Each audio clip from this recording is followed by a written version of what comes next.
It's another AGB vlog. Ang gagawin natin ngayon is papalitan natin ang ating helmet visor.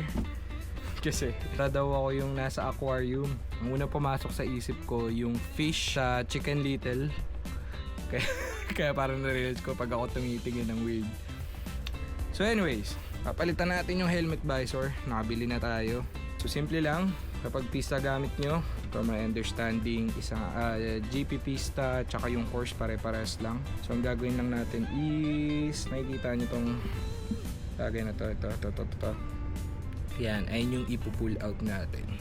So hawakan lang dito sa pinakaibabaw para alalay lang, and then hatak pababa, and then pull, alalay, taas, hatak, and pull.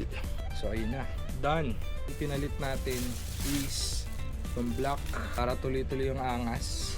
Siyempre yung setup, kailangan nyo lang i-match to. Ito, nakikita nyo to, kailangan lang yan mag-match dito, dun, kung nakikita ba sa liwanag.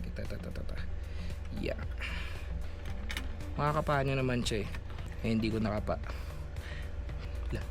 Ano pala siya, kailangan i-pull mo ulit para lumabas yung parang square part niya. Ewan ko kung makikita yan. Ayan, na makita yung parang square part.